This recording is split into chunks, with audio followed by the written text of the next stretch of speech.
Thank you everyone for joining this morning. My name is Rebecca Isaacowitz. I'm the Deputy Assistant Commissioner for Energy Operations.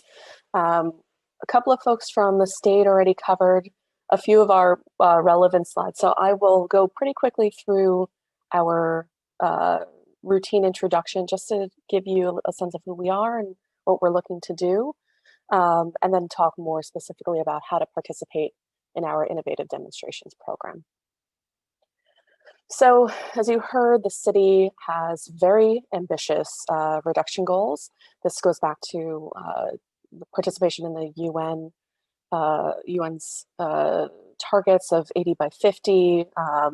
We now have a more up-to-date target of a 50% reduction by the year 2030 for government operations. So that's not building specific, that is sector holistic, but it is a very aggressive target. This is also on top of work that we further did previously around Executive Order 26, which said that not only are we adhering to the Paris Climate Accord, we're also going to further hold city global temperature rise to 1.5 degrees Celsius. And that really intensified our commitments. We look to front load those emission reduction efforts. We are focusing on capping energy use intensity for our large buildings. It's an additional 20% in deeper cuts by 2025. It's an expansion and launch of our deep energy retrofits. So as you heard from folks previously, we do have quite a lot of concern around our existing building sector, but for buildings in which we are looking to maximize holistic renovations, those deep energy retrofits are really a soup to nuts approach to some of our largest buildings, looking to drive energy down by almost 80% in some of those spaces. And then we're advancing the procurement of 100% renewable electricity, some of which is now starting to coalesce in a really effective way. So you heard a little bit about Local Law 97 earlier from Monica. This is part of a broader package of legislation called the Climate Mobilization Act. And it requires, again, government operations to reduce their greenhouse gas emissions. So we've hit about a 30% emission reduction based off of our baseline year of fiscal year 2006. But as you can see, that there's still quite a bit of a way to go. Now, we only have up to the year 2017 because of lags in city data, but we know that we're still on track to continue reductions, but obviously 2020 was a little bit of an anomalous year for us. So to really jump right into it and not overemphasize what's already been stated. So what is the Department of Citywide Administrative Services? DCAS is really the backbone of city government. We provide city services to other city agencies. So our clientele are other agency partners. Some folks in New York would have heard about us from civil service tests and large-scale procurement, but we also manage the city's portfolio of facilities and real estate, as well as handle large real estate transactions and lease in, lease out, as well as managing the city fleet. And then our office manages the city's energy use. So we've been around for well over 50 years at this point, when DCAS was originally the New York City General Services Administration. And we're the centralized hub for, not only for utility billing, but also for demand-side programming. So this speaks to that a little bit more. We handle that $700 million heat, light, and power budget. We manage the installment of large-scale clean energy projects, as well as helping support the procurement of 100% renewable electricity. And then on the demand side, which is where I sit, we implement energy efficiency retrofit projects across the city portfolio on behalf of other city agency partners or in tandem with our city agency partners, as well as focus on operations and maintenance and city employee behavioral change management. So again, supply and demand side, we have about 70 people on staff, and then we have about 80 city agency partners, which I think is probably most interesting to this group. While we have 80 city agency partners, we work most closely with the top 20 to 22 agencies, and you'll hear from some of them after this presentation. And we really are focused on their needs, right? We don't exist without them. So that diverse array of programs is really speaking to their needs. And then, as you heard, I think from NYCERDA and RMI, we're still hearing that need for a centralization of the hub of, or a single point of contact as a conduit for both innovation and engagement. So we encourage vendors to come to us not only to streamline the conversation across 80 different partners, which is an enormous amount of work, but also so that we can help best match some of the initiatives that we're looking to execute together. So it's a very diverse portfolio, and it's a very large portfolio. It ranges from 200 square foot conversations, which are basically public bathrooms, some of which are brand new. The ones that you see here on the left are our recent additions as part of the Rockaway Beach refurbishment post Hurricane or Superstorm Sandy, all the way up to what you see on the right, which is CUNY University, historic building well north of 1 million square feet, and certainly is not even in a campus style, a historic campus, not even close to some of our largest buildings, one of which is the building that I work out of, which is the Manhattan Municipal Building, almost 2 million square feet of McKee, Mead, white space built around the same time as City Hall. So this is a very large portfolio. It's about 250 million square feet.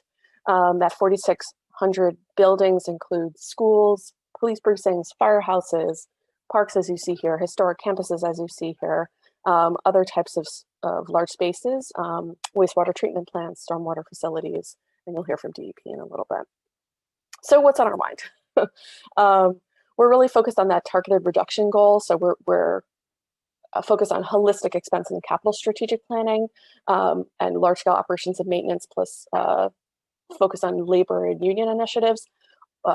You heard from the folks on the private sector saying that innovation is a frame of mind. We agree with that. And we're really trying to think in a much more holistic way than typically city government or government in general has been able to in the past, to identify a portfolio by portfolio target of what they need to do or what that agency needs to do to reduce their emissions to help the city meet its goals wholesale. That also means then that applications of technology are more specific or are necessary to be more particular on a agency by agency basis. And that's where that matching I spoke to earlier comes into play. Government operations strategy, you really, for some examples include composting waste facilities on the sanitation side. DEP is water treatment and fugitive emissions. DOT, we've done extensive street lighting work. And then of course I work with MOS and MOR, which is the Mayor's Office of Sustainability and the Mayor's Office of Resiliency, is really speaking to that wholesale approach, right? We're not just buildings. This is much more than just a facilities management tactic or strategy that we need to focus on and apply technology to. And then finally, some of the innovative technologies and demonstration projects that we have done, I've really looked to streamline. We've looked to focus on streamlined procurement. We've looked to focus on major stakeholder and programmatic parity, build nascent technology solutions, meaning working with the market before working. We previously only really worked with market-ready solutions. How can we really help drive the market and share what it is that we need? That's through manufacturer outreach and market challenges, and to go really far beyond wholesale hard executions and into so-called GEB or grid-tied solutions with EV and distributed generation interaction. All of this is what we're looking to do is go well beyond investigation of just technologies and execute those technology demonstrations, but really look to tie all this together into a more holistic presentation of opportunity for our agency partners. So through the IDEA program, which is our innovative demonstration program that is coalesced within my office, we've so far gone through 4 phases of technology demonstrations. We've looked at building controls, we've looked at energy storage solutions, HVAC optimization, and renewable energy. And through those 4 phases, we've now tested 30 technologies in 50 buildings. That's really not enough. Before I go there, that's really not enough. And we're now saying, in lieu of us addressing phased approaches, right? In lieu of us saying, what's a problem and let's find solutions to solve that problem, we're now saying, we have too much that needs to be done.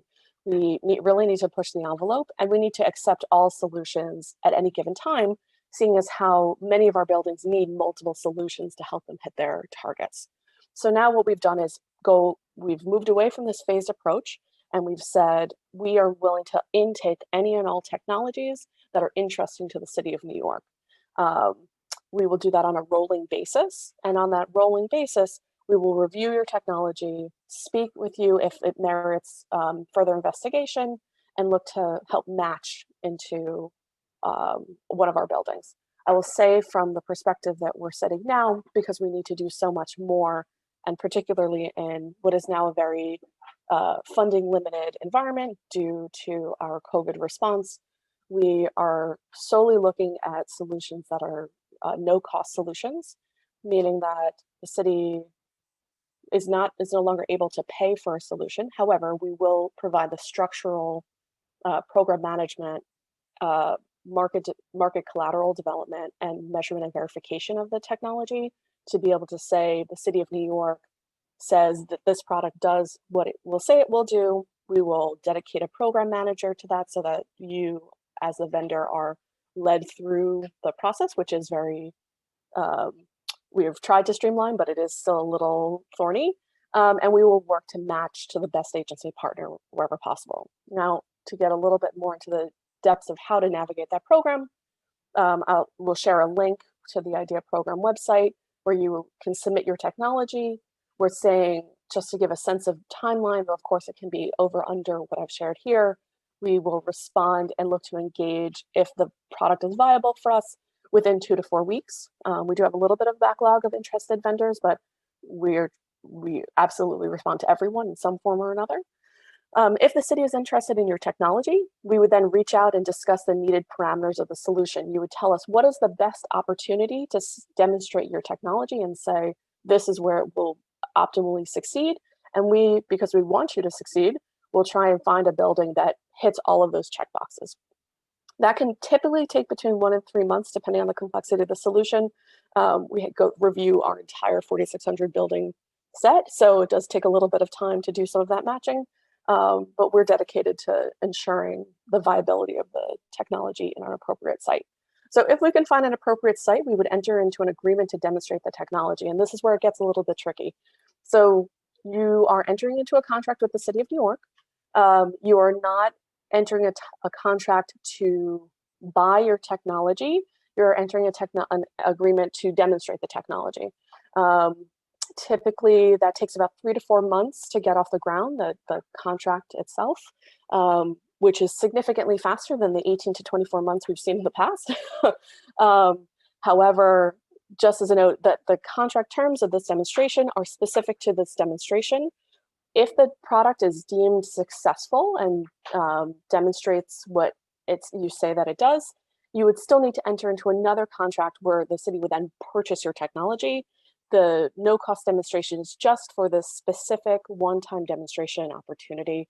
I know that's a little complex, but also happy to take any questions about that after the presentation. So once we enter into a demonstration agreement, we will again manage and fund the measurement and verification for the demonstration and collateral development. You can see examples of this collateral on the IDEA website where you would submit your technology.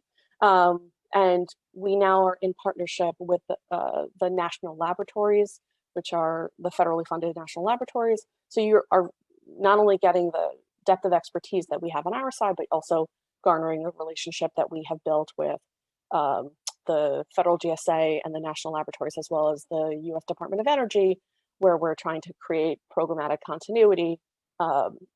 These relationships then also are helping to bolster the technology demonstration.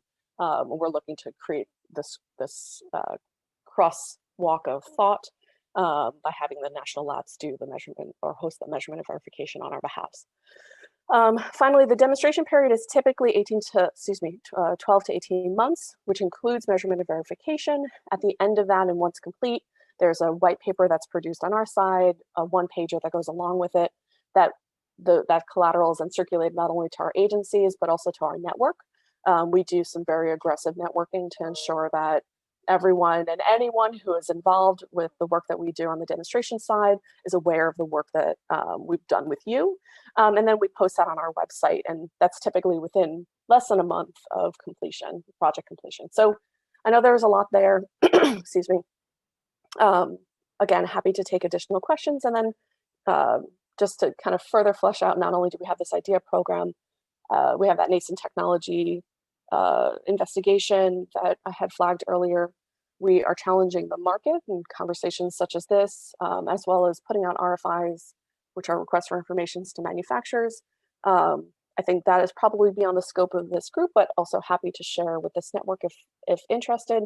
And you can find our information at the link below for the IDEA program and solution submission opportunity. And if anyone would like to get in touch with me, I've included my contact information below, and please feel free to do so. And that's all I have. Thank you so much, Rebecca, for that great